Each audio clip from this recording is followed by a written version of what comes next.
nation where we are busy putting death out of business. And, we have the death exterminator super team here. We've got Benzion 2020. Thank you very much coming back on the show. And Charlie Cam also.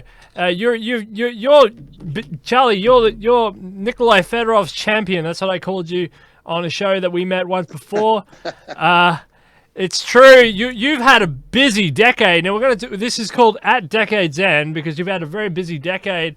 We can talk about the whole year because it's getting faster and faster and faster. The longevity movement is picking up speed. The transhumanist movement is picking up speed. We're starting to get a lot of events. We're starting to get a lot of the political organization is getting better. The media organization is getting better. The education of transhumanism around the world is growing. People are becoming more aware of the concept. Firstly, hi Benzion, but Charlie Cam, welcome back to the show. Thank you very much for coming back onto the show. It's really good to see you. Well, thank you for inviting me. I appreciate it. It's great to be a part of this and the whole movement that has been happening as you described, especially over the last decade, even since in the 2000s. I mean, it really has exploded, as you say, exponentially, and like the law of accelerating returns by Ray Kurzweil. So it's exciting. I mean, there was a time when the word transhumanism freaked people out. They didn't quite get it. They immediately associated it with something different. But now it's kind of finally getting defined in a way that people are understanding it for what it is. So it is moving faster, and I'm excited about that. Yeah, absolutely. I think a lot of people are excited about that, and we really have you to thank for that and all your hard work, your different conferences. You're a long time advocate of these great ideas. So we really have you to thank, for staying true, staying strong, and people like Ray Kurzweil as well, for being so fundamental to advocating for these ideas. So let's talk about this decade in review. That's from 2010 to 2020, which is almost upon us. It's almost there. We'll start with Benzion. Benzion, how has your decade been in reflection? How has it been? What have you been up to?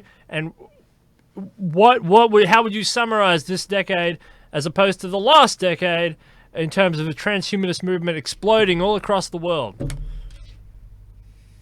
Yes. So many transhumanist ideas in the decade of the 2000s, they seem to be more firmly in the category of a thought experiment rather than something that might be realized in the near term. And certainly this is true of longevity. I've said it quite a few times that I had a rather different relationship to the longevity community and to the futurist community in this pre-CRISPR era. And that's something that is where I feel that I've evolved alongside the zeitgeist, evolved with the times, so to speak. So again, what you said, we're thankful for people like Charlie Cam and many of the people who we know in this community who had the vision to anticipate this world that we now stand on the verge of as we enter the 2020s. Because certainly radical life extension and something like a universal longevity escape velocity, even just a few years ago, they were a glimmer in the eye of a fellow like Charlie Cam. And now we see that these things are far, far more realistic prospects. I find that to be a very, very heartening turn of events. And I am pleased with the way that this decade has elevated the discourse, particularly around life extension, but other areas that are important to futurists.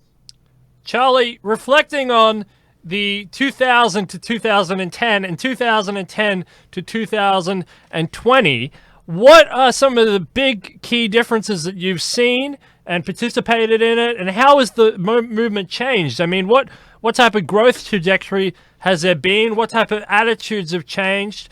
What has happened to the movement from your perspective, from a sort of a wasteland, academic land, to something that's quite vibrant now? Well, I did see big growth. because, I got involved in this even before the 2000s, and I was really interested in this stuff. But when I attended some Transvision conferences, like one of the when I was in Caracas, Venezuela in 2005, that was hosted by Jose Cordero.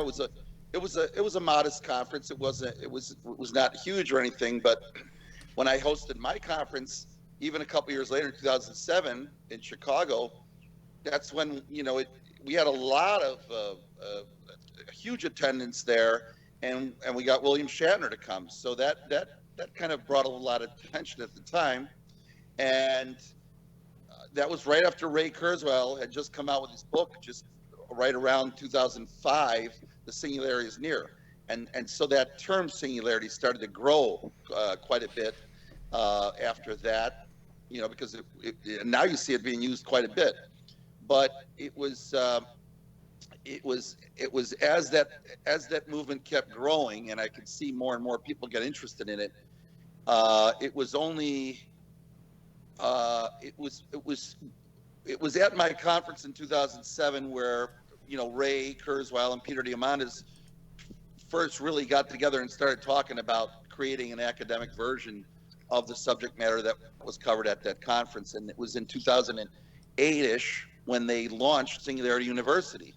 So imagine, prior to that, the idea of singularity, the word singularity was not that popular in usage, particularly in the terms of this whole change that we're talking about in the way Ray describes it.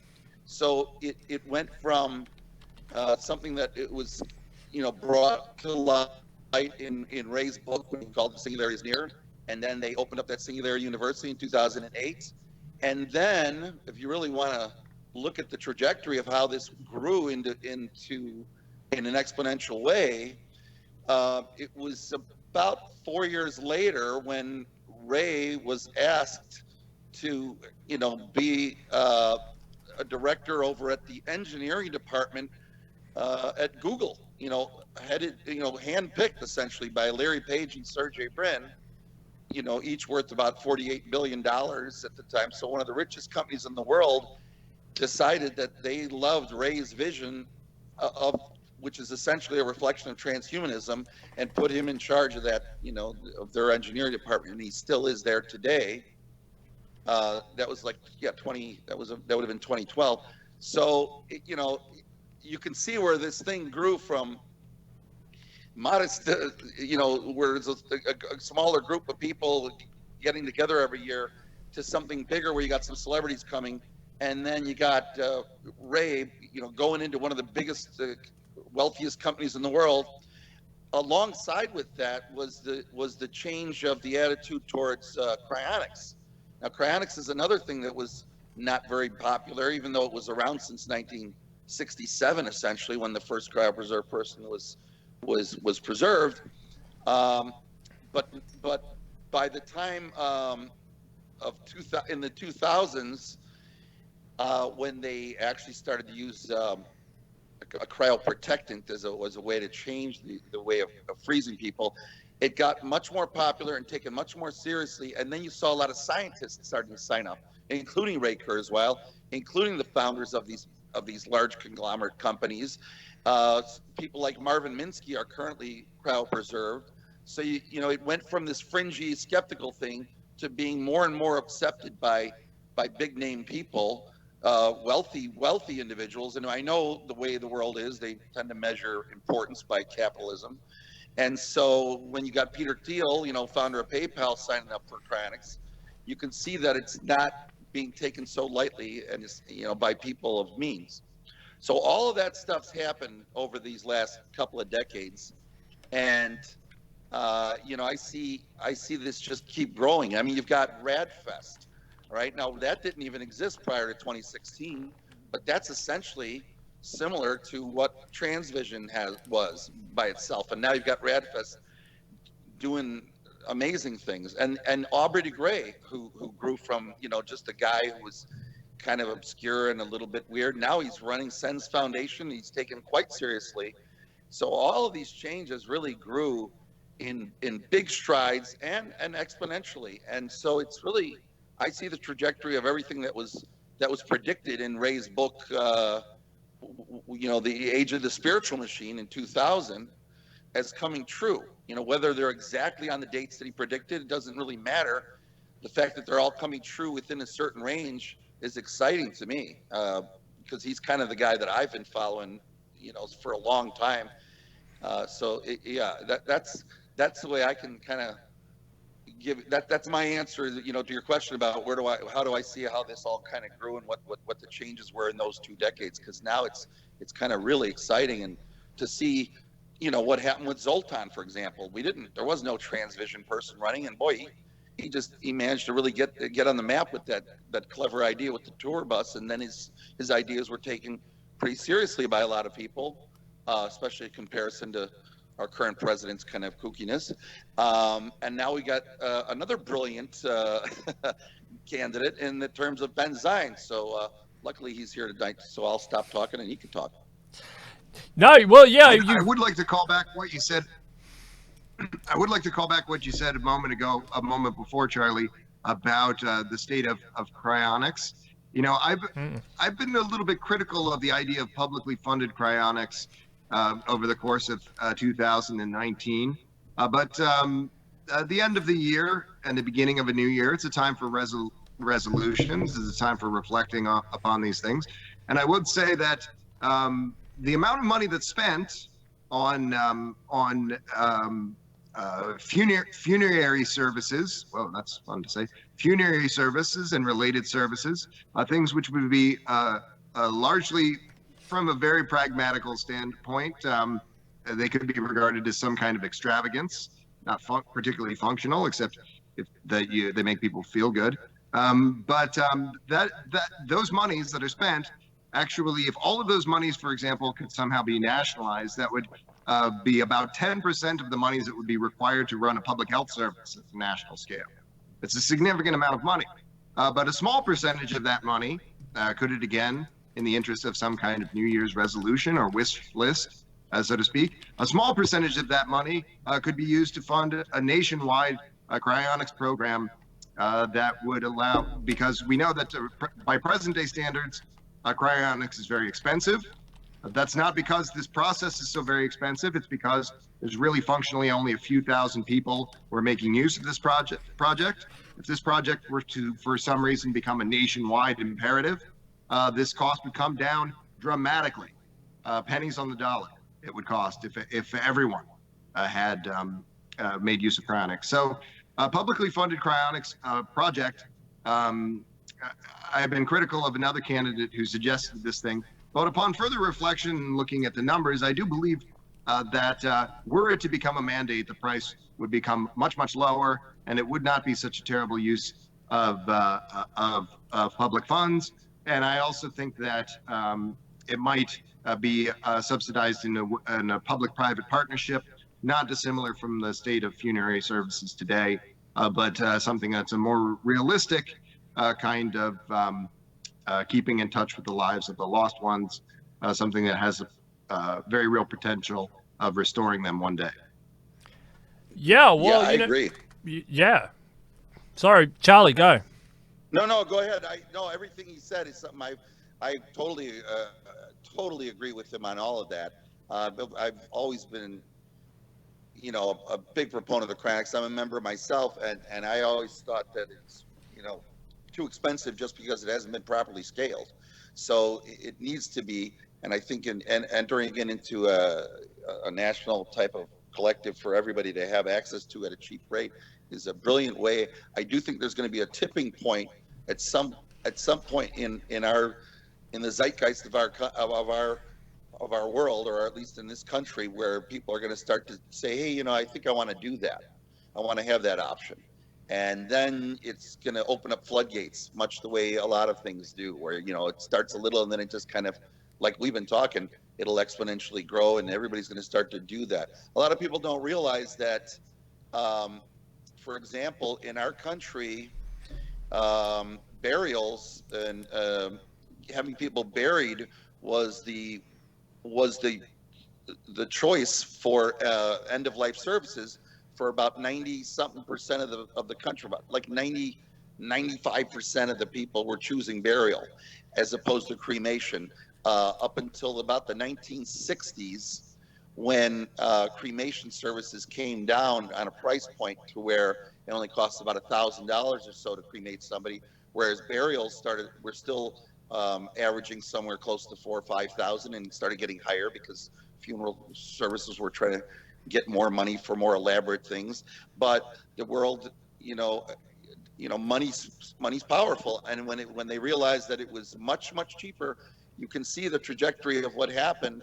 And so now people actually choose cremation by about a 60-40 rate over burials. It's since the 60s only. That people think those choices have been around forever, but really it wasn't until the 60s where you see cremation takes off because it was so much cheaper. So if cryonic's price point can come down, I definitely believe people would start choosing that. I think a lot of it just has to do with the money. Yeah, and education. A lot of people don't know really cryonics is an option. They think that there's a lot of is it ignorance? Is it busyness? Is it denial? I don't know. There's not a lot of planning for end of life planning where they sort of don't really think about it until the last minute. A lot of people are very religious, so it's not really an issue for them. You're going to heaven to dance with the angels, so it's all right. But yeah, the death industry is only a $15 billion a year industry in the United States. It's not that large. That's not the biggest. It's not the biggest industry to knock out of the park. And we're here at Debt Nation, we're putting death out of business. So you knock out a $15 billion industry, it's not that much. You just have to divert that $15 billion to cryonics. Yeah, why not? There were some interesting points raised on the campaign trail for the USTP campaign about whether there should be a sort of an NHS or a health service cryonics, socially funded cryonics. There was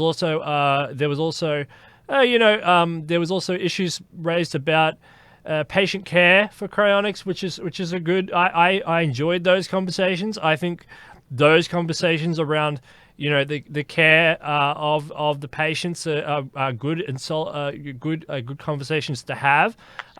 Do we leave it up to the free market? Do we need intervention by government regulation? There was different opinions all over the place on patient care about chronics. The point of freezing, is it after death, or should be people allowed to choose when they are frozen? These are all very important conversations, and I think Americans are a bit shy on this conversation. They're very strong on advocating for freedom or advocating for this thing or that thing for a demographic of people who are about 40, who is sitting around in Omaha or sitting around in Nebraska. But then when it actually comes to conversations that determine this stuff, they get a little bit shy. Suddenly the freedom word sort of disappears and they get a little bit antsy. They all start to know what they're talking about.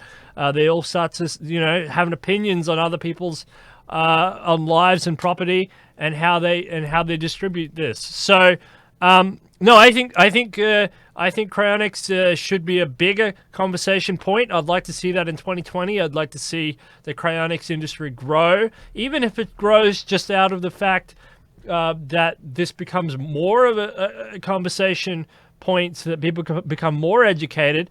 Because even if people don't choose it, you're going to see that changes the thought pattern as there's more options inserted into that realm of your life. People start to change their opinions and the topics start to change. Also, security-related matters. I think security-related matters should be a larger point of topic. We shouldn't, patient care and security matters. So Charlie Cam, tell me, with the cryonics industry, what have you seen that happen in this decade? Is this been a very different decade, or since the year 2000, has it been very different from the years before? And how has it been different? Well, I think the biggest difference is just seeing the difference in the profile of the people signing up, because in the past it generally was almost a word of mouth kind of thing with people that you know, like Edinger and so forth, people that really came up with this idea about maybe cryopreserving themselves for a future chance at animating themselves again. And so when it first came out into the public, into public view, it was considered kind of fringy, or the people weren't, you know, necessarily these brilliant people. They were just kind of people that had a passion to want to live, so they weren't all taken so seriously. What I'm seeing now, of course, is that, like I said, you have people, you know, people that are really successful in life that are signing up for these. In fact, there was an open letter by I think about 80 different scientists back in 2004, which I mentioned earlier, which was when they first started introducing the biograde antifreeze cryoprotectants as an infusion process into people to be cryopreserved, so it wouldn't be a straight freeze, where, you know, there might be water expansion in the cells and could damage the cells. Now, with the introduction of these biograde antifreeze elements into your body, you could avoid that, and it's called vitrification.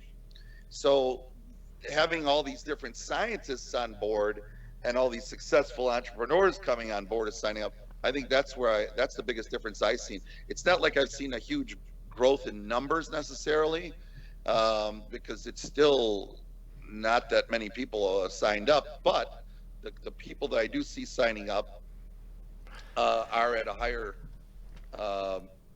profile and a lot more successful and have a lot of letters after their names. This is what was going to be my question, Charlie. Is there a stigma that it's that cryonics is an elitist idea, that there's a bit of elitism going on with the cryonics?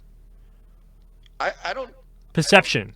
I think it might be just the same kind of treatment that you hear when they say, well, only the best things are going to be for rich people first, but that's kind of wrong, because cryonics, you know, you can be cryopreserved with an insurance policy that doesn't cost that much, especially if you go to like Cryonics Institute or something where it's only about $30,000 and you buy an insurance policy, and it doesn't cost more than a cup of coffee every month to own a life insurance policy. So that it's not even that it's costly. I think the problem is that you've just got to, you know, as humanity, we've only known that we all die. I mean, that's been part of our thinking process forever. So the idea that we're somehow going to change that is not an easy concept for people to take to accept. I mean, I think that's part of the issue. So when you tell them about, you know, you're going to go and get yourself frozen, you might come back from the dead, that's the wrong way to approach people. What the best way to do it, and I've been trying to present this when I've gone to do presentations or talks to anybody, is I would say, look, don't think of it as being dead. Think of yourself as a patient. And if you don't believe me, go Google Alcor's website page and watch how they talk about people that are members of them that get cryosuspended. They call them patients. You're essentially becoming a patient.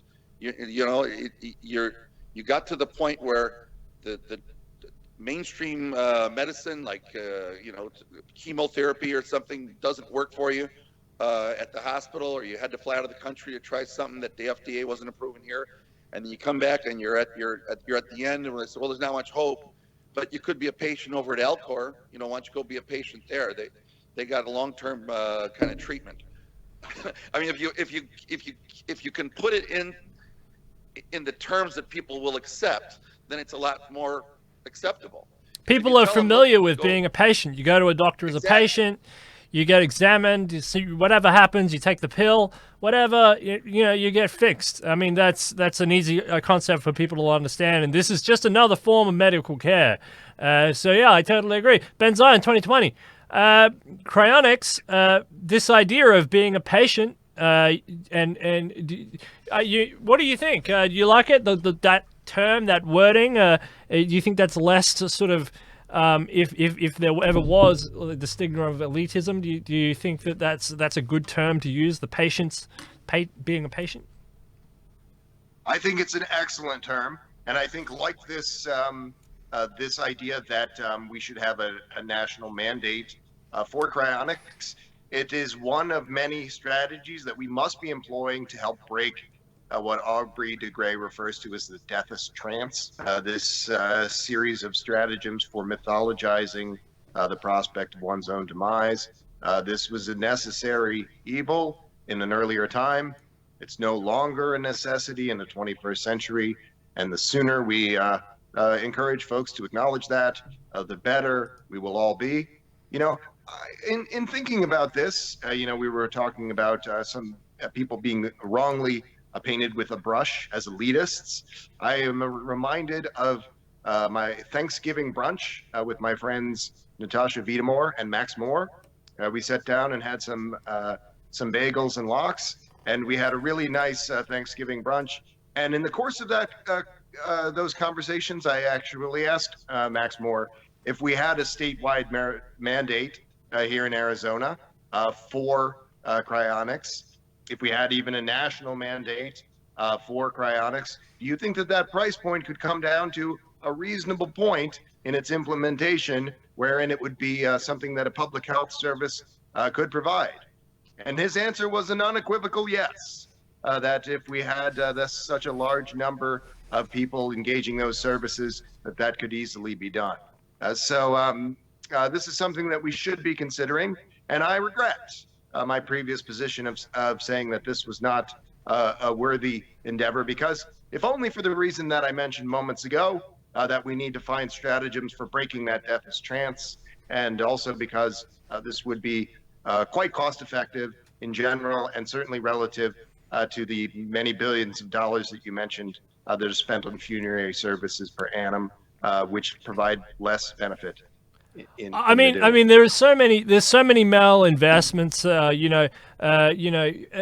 What America spends billions a year, tens of billions. I mean, tens and tens and tens of billions a year on, I don't know, agricultural subsidies to protect farmers from European agriculture or Chinese agriculture. I mean, they a whole war on drugs, on cannabis of all things, which, you know, millions of people. The world's largest prison population, hundreds of thousands of those people which have never done anything wrong. They were driving down the road. They had a piece of cannabis in there that was their girlfriend's who was cheating on them, and they've taken the brunt and they've gone off to jail for life or something, which causes a lot of animosity, within. But there's been a lot of malinvestment, and you know, a small, even a very small subsidy on cryogenics to protect the cryogenics industry against competition overseas, hundreds of millions of dollars, it's a small price to pay for massive innovation in a sector that could make America super competitive, not only now but in the future. Imagine all of the human capital that you could transfer through time. Charlie Camp's talking about, for example, leukemia, right? Or any of these diseases that are detrimental to human life and health.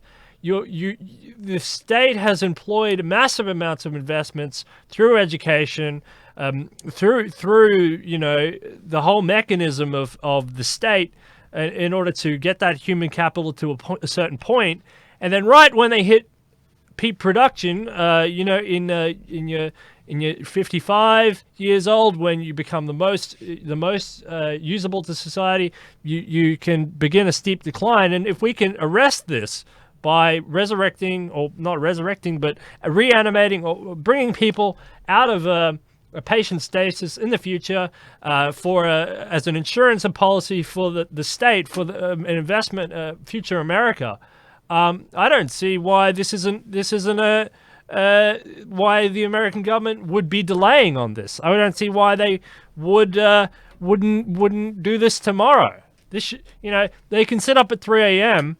and do a vote in Congress or in the Senate, for some dodgy law to, get rid of Glass-Steagall or something, but they can't think of these things. I don't get it.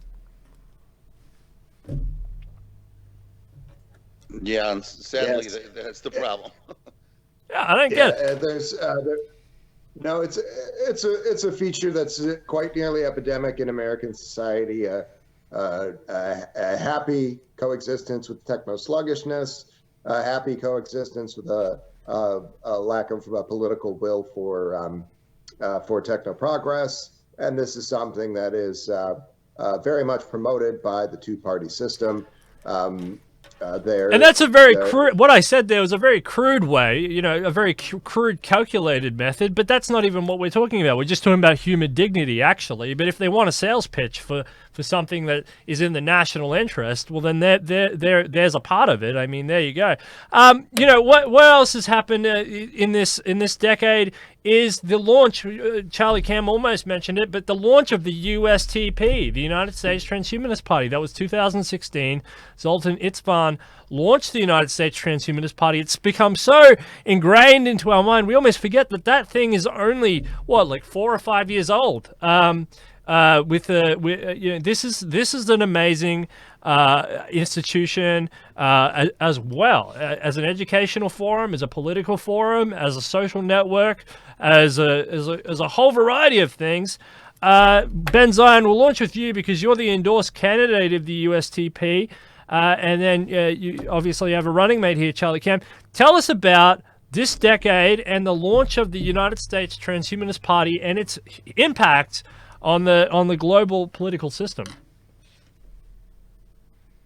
Yes, it is palpable, this impact, and it is significant. I do believe that we are an ascendant party, and that these many developments that we anticipate in the decade of the 2020s will be something that will allow the Transhumanist Party to become a major force in American politics in the course of the next 10 years.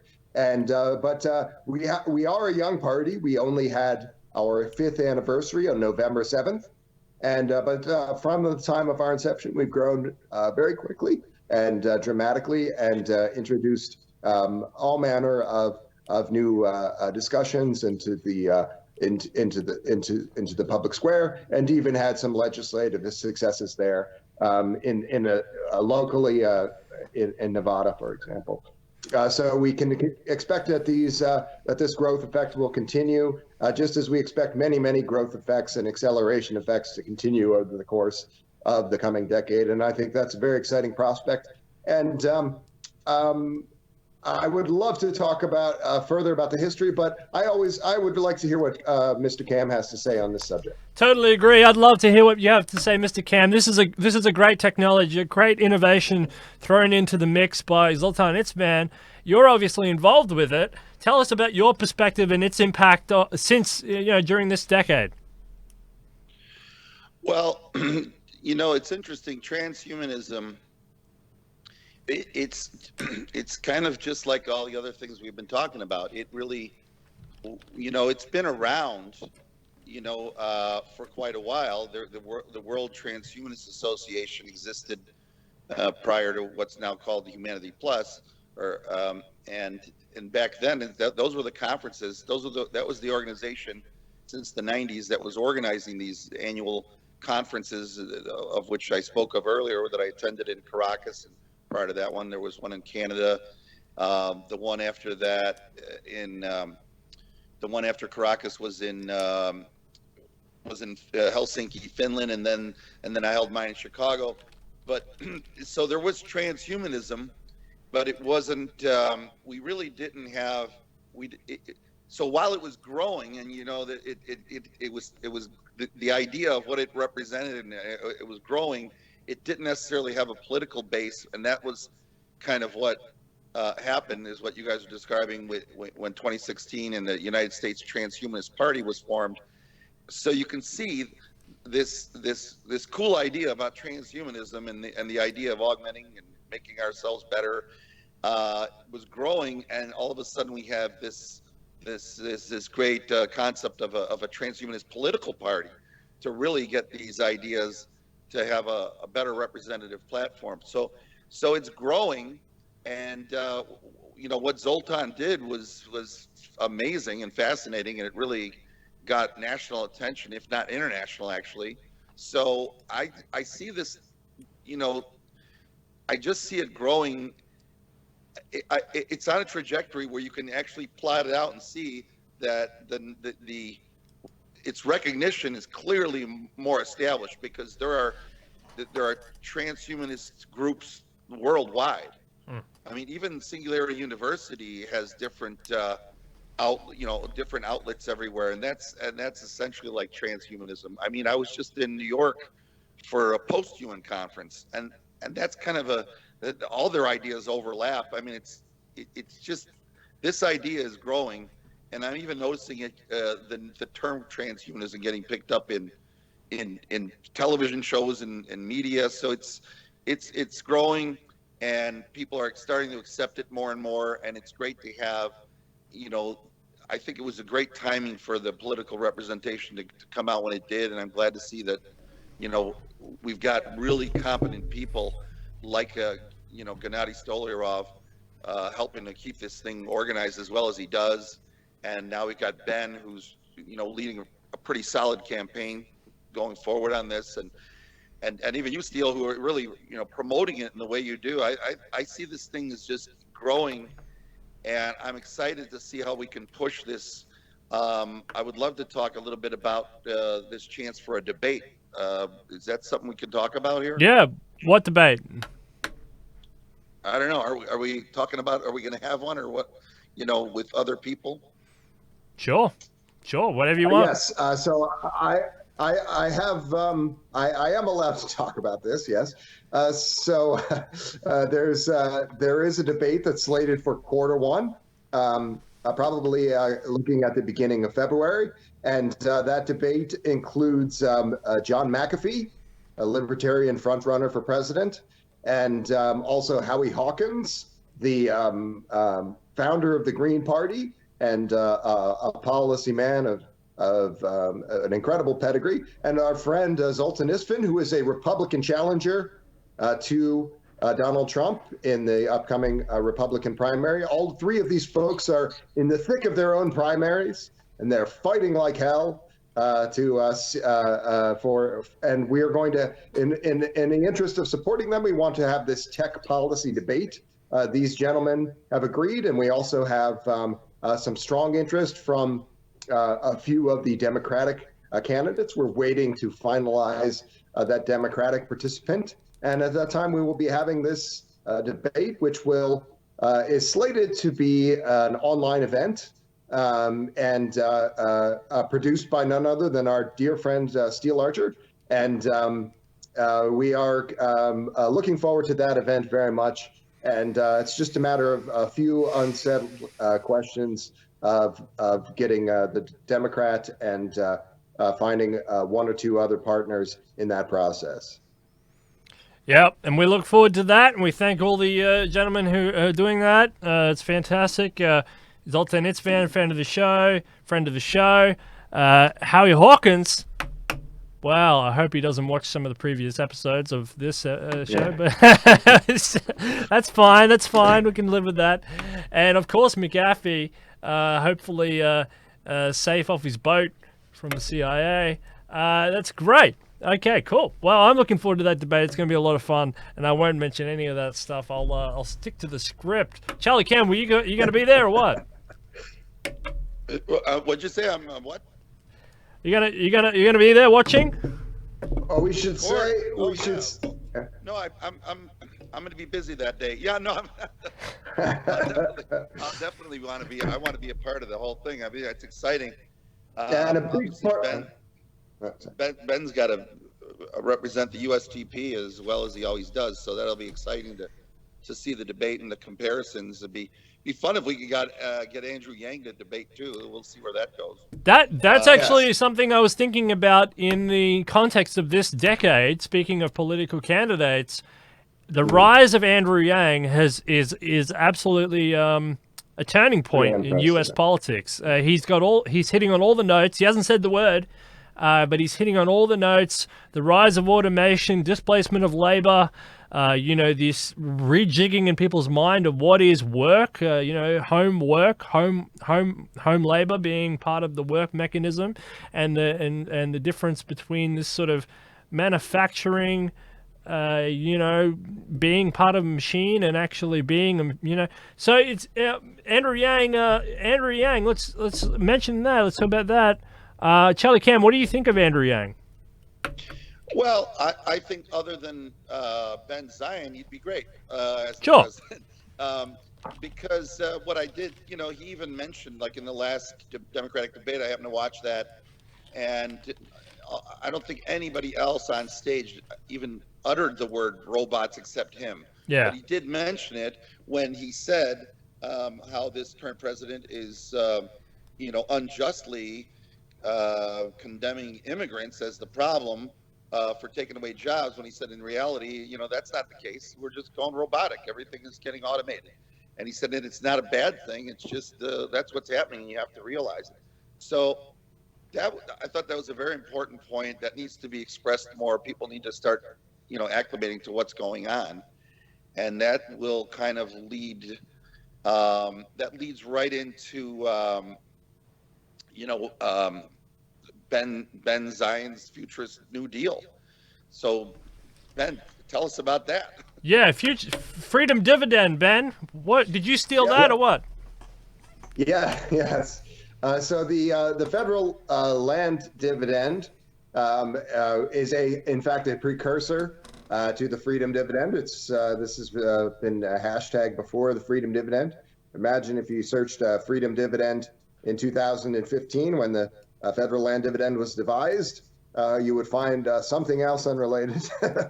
So yeah, that's probably reason enough for Andrew Yang not to want to be on this debate stage, and also the fact that there would be other candidates who have a better, a quote unquote, better funded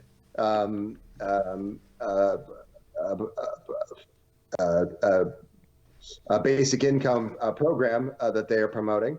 So this is a reason we have actually reached out to Andrew Yang to participate in this debate, and he has not accepted at this time. We're moving on to other candidates. He hasn't said no, but he has not expressed any real interest in doing this, and that's unfortunate because he is, I think, a transhumanist, but he doesn't want to be so directly associated with our organization, which is, I think, quite sad. It's sad. Yep. It's a part of the Democratic machine. It's probably not his decision. I bet you he'd love to actually be on the debate team, but yeah, he's got Democrats to worry about, and that's not exactly the funnest crowd either. When you really get down to it, neither of the Republicans or the Democrats are a very fun machine to mess with. But the other thing that's happened in this decade, global politics, is a huge change in the political atmosphere on the right and on the left, and it's ripe. It's made way. It's clear that there's been you've got those machines in America that snowplows. There's a snowplow. There's a giant snowplow pushing through politics right now, and it's making way for a USTP type entity and globalist transhumanist type talking points, because the left and the right, the classic ruling political parties, it's proven across this decade especially, not so much in the first half. There was pretty united world. The World Trade Center, that united the world, but then GFC happened, and then the world fractured. There was a fracturing there. We all felt it. Everybody felt it.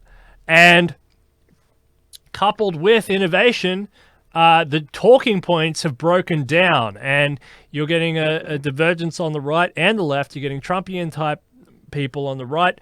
You're getting and then Brazil, South America is a good place to point this out. It used to be a leftist place, right? We always used to think of South America as being left. Now South America is mostly right-wing. Almost everybody down there is right-wing, except for like Cuba and maybe Venezuela or something. But the whole political paradigm down there is shifting right-wing. And in Europe as well, it's shifting right wing, and in America, it's going either way. But it's not because really that they don't have a solution, but it's because they're avoiding talking about the topics that we're talking about here on this show. They're not talking about end of life. They're not talking about actually how to redistribute wealth and income that benefits the majority. It's always centered towards how to shovel political power from the majority to the minority. That's the only talking points that you hear on the mainstream TV or on what Ben Zion and I were talking about earlier on the hate waves. So there's been this thing, and people are actually starting to search for rational discourse, for real answers. They're starting to realize that these Andrew Yang talking points of the robots are taking over, especially after sort of the Trumpian tariff stuff. When you put $50 billion of tariffs on China, you're actually levering $50 billion of taxes on Americans. That's just how it works. You're not really doing anything to China at all. You're just increasing costs on Americans. So, all this talk of tough talking against other countries and tariffs, you're just essentially levering taxes on your own people and then blaming another entity for it. And I think people, when they walk down the street and they realize that prices are continuing to rise, inflation and now tariff taxes, and their wages are still stagnant, they're saying, how can this be true? And plus, I still didn't get that job I was promised. So I think you're looking at a really interesting time in the 2020s where these will be exacerbated. And I think people were starting to realize that there are technological solutions to this. And I think that part of that is the rise of Singularity University. I think Singularity University is swarming around the center of the brand new world that people who are smart are accessing, and you're yet to see the mass majority rise on those talking points. USTP is trying to tell people as well, they're still falling into the old left-right trap, the fear-based trap, but they're going to run out of options soon enough, and they will have to come and start talking about these talking points. What do you think? Well, no, you're reflecting on the winds of change and this compression. The Republican Party of 5 years ago, the party of Paul Ryan and John Boehner, is not the Republican Party of today. It has a completely different mandate. It has a completely different set of values that it's tending to describe and espouse. And this Trumpist party, that is. And what you've described is a very real phenomenon. I think we're taking some moments to reflect upon our institutions, the United States Transhumanist Party and other futurist institutions, and reflecting on the choices that we've made. I think we should talk for a moment about Zoltan Istvan. Zoltan Istvan, we owe him a debt of gratitude for raising the profile of life extension and for doing what he can. But he is a pretty strange choice for a Republican because he is a staunchly irreligious man. He is extremely critical of religious people. It's fair to say that he rather despises people of faith. And so Steele and you and I produced a panel discussion with religious transhumanists that was very ecumenical in nature. Even though neither of us is a strong religious literalist, we wanted to engage those people in that conversation. It's very difficult to imagine Zoltan Istvan engaging those people. It's very difficult to imagine Zoltan Istvan really engaging the average Republican. Republican is a party for people who often describe themselves as religious literalists. And he has pivoted away from that strong irreligion. But I think we can imagine a more perfectly conceived transhumanist candidate running as a Republican, probably as someone who would describe themselves as a person of faith, maybe some kind of sort of low impact life extensionist Christian who says, I am a Christian, I believe in the resurrection, and that is why I believe that people should have preternaturally long lifespans, that is an extension of that theology. There's a lot of ways in which the Christian tradition coincides with the values of transhumanism.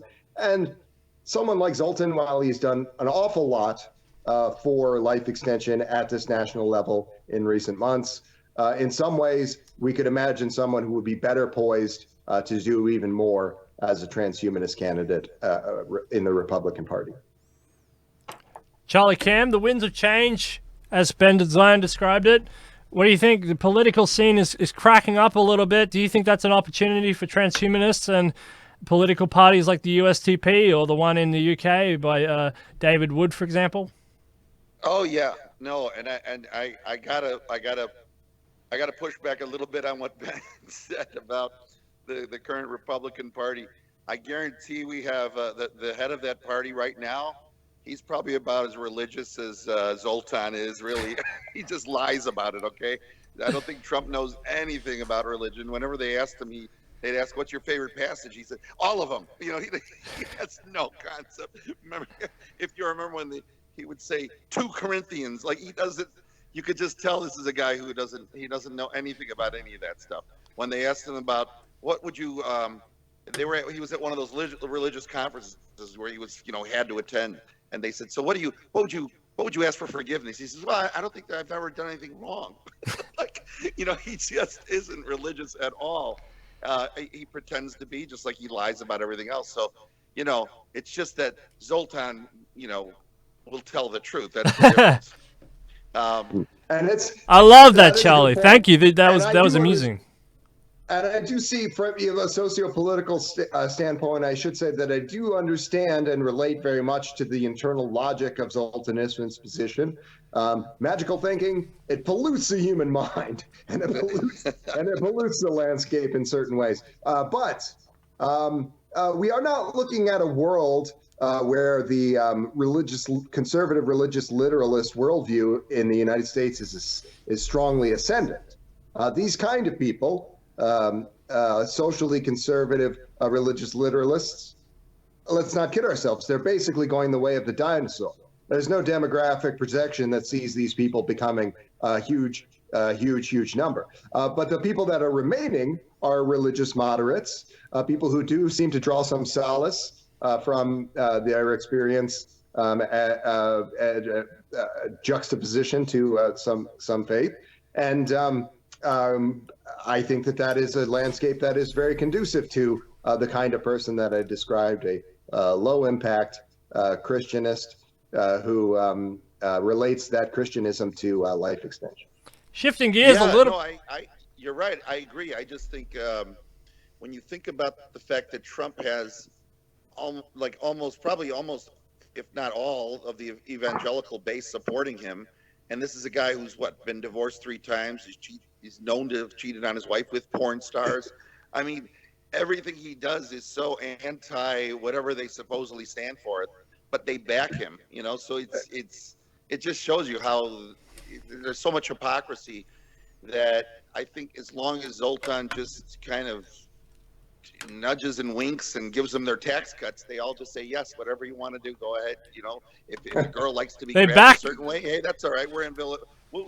You're okay. You're Christian. Maybe. They back him because they can probably relate to him and his life experience. Just kidding. Yeah. Shifting gears. I want to Shifting gears. Before we change subjects. Yeah. It is rather off topic. Also, our friend Aditya Johnny, a friend of the show, we're doing a panel discussion with him on Boxing Day, if I'm not mistaken, about our partnership with the Bolivian smart city. And he is very interested, Charlie, in doing a postmortem and analysis of the present state of impeachment. And I thought that you and I would probably enjoy participating in that conversation as well. So maybe we can be putting together that show in the coming days or weeks as well, if you'd be interested. Oh, yeah, sure. That sounds like fun. Yeah, that is a crazy development. Trump not liking that at all. He is a strange politician. He's a tough guy, actually. Is he ignoring it, or is he smart enough to understand? And it's kind of like he's both at the same time. He's very, very hard character to unlock, Trump. But I don't know. But anyway, shifting gears, something that kind of was negative, but it was also positive. And I want you to take the positive out of this. I'll leave this as one of the final points of this decade, was the Jeffrey Epstein attack. Now, the mainstream media did whatever they could to try and link this guy in a funny little way. On all accounts, it's mostly negative. But actually, the fact that they're attacking transhumanism and they're trying to make it sound... like bring it into the mainstream limelight is also a positive advance. If you're under attack from these guys, this is kind of a positive. That means you're shaking up and having an impact. If you never talked about, you're powerless. But these guys, they tried to associate him in a funny way. We've been through this multiple times. I mean, we've got the Jeffrey Epstein denunciation here on the channel. We've got Gennady, never heard of him, which is massive. Zoltan had never heard of him. We don't need to go through it. But the point is that the mainstream media decided to come out and this decade and attack on something they barely knew about, transhumanism. Charlie Cam, what did you think of that as just a analytical academic? Well, you're right. I mean, there's it's kind of like the old any publicity is good publicity, sort of. I mean, it brought more attention, to the transhumanist movement or the party or whatever, and there was some ugliness thrown around there. But I think the fact that there's more attention, because there's always going to be the more reasonable people who say, well, that guy invested in a lot of different groups and organizations and such. So to single out the transhumanist party was kind of silly or not fair. But it did bring more attention. This reminds me of what happened like when the famous baseball player Ted Williams got preserved, in cryonics, but the family was fighting over it, and then they tried to, vilify Alcor for doing it. Well, Alcor really didn't do anything wrong. They were trying to follow the wishes, but they tried to vilify it. But it also drummed up a lot of more interest in cryonics and Alcor. And I mean, that could be said for, like, look at Tulsi Gabbard, what's going on with her. She wasn't really on the radar. I mean, there was 24 Democrats running, and she's still getting about 4 or 5 percentage points because she, kind of said things that, were anti-Hillary or something, and it got her a lot of attention. It got a lot of disdain from Democrats, but all that attention brought her up to 5%. So, there's the good and the bad, like you said. There is the publicity there. When I first heard about that Epstein thing, I didn't even know what was going on. I was like, what? You did what? Yeah. How is that affiliated to us? I was like, well, whatever. I just kind of brushed it off. I didn't think about it. And it kind of, I think at this point, it's kind of run its course. The guy is dead, and I don't think you're going to hear a lot more about it. I think, the way the news cycles go these days, stuff kind of comes and goes pretty quickly, as can easily be witnessed thanks to our good friend Donald Trump. Yeah, so well, think, it's a non-story. I It's a think we'll be non-story because he wasn't a transhumanist and all that, but it did raise the profile of transhumanism, and the fact that they're attacking transhumanism and trying to do these funny links. For me, it's just an interesting development. Again, we can go over all the reasons that it's a fake story and that it's a non-story and a non-starter. What did you think, Ben, about that little saga? Well, I would say echoes as much of what Charlie said. Maybe it bears repeating that we should accentuate the positive here, accentuate that idea of there's no such thing as bad publicity, and it might at first glance be something that paints transhumanists with a bad in an ugly way. Maybe even a neo-eugenicist way, but I'm reminded it was an important moment for me. Some weeks back, I got to attend the Foresight weekend conference, and a lot of really great people that I finally got to meet. I was really, really proud that I was able to go to that because some of you know there was a falling out between the Foresight Institute and and our organization in recent memory. And I was just glad that I was able to do what little I could to patch up that relationship. But in the course of that weekend, Aubrey de Grey, who's always a delight, and one of the organizers of that event, Allison Dewittman, a lovely human being, they were sitting together having a conversation as a part of a presentation. And in the course of that, Allison asked Aubrey, what is the source of this deathist trance, this lack of interest or understanding of this prospect of life extension that we see before us? And Aubrey de Grey, of course, he's made a study of this. And so he was able to present some statistics that described that almost none of the people who are unaware or who are people who you describe as these people who are victims of the deathless trance, almost none of them have come to this feeling because of some fear-based thinking. Almost none of them. Overwhelmingly, these people are simply people who have not had adequate exposure to this idea. They are not aware that we live in this post-CRISPR era. They are not aware that the state of regenerative medicine is on the verge of being able to give people a more or less indefinite lifespan.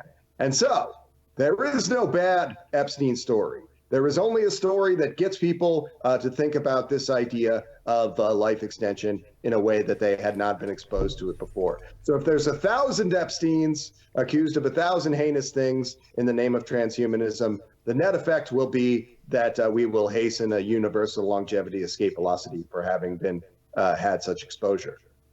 Wow. On that note, I'd like to thank you both. I'll let you go. Thank you very much, Ben, for hanging around. Did 3 shows today. That's a lot of investment of time, energy, and mental resources. Thank you very much. Charlie Cam, absolutely pleasure, honor all the time, every time to have you on. You're one of the core components of the community, and you've been around forever, and you're Thanks, worthy John. of all the praise. Thank you very much, gentlemen. The year in reflection, it's been a huge decade, and since the year 2000, as Charlie mentioned, Ray Kurzweil, Nick Bosterman, all that doing all the lame, but this Ray Kurzweil stuff, being the engineer of Google, absolutely, the shadow puppet doing a lot of the heavy lifting back there at Google, fantastic.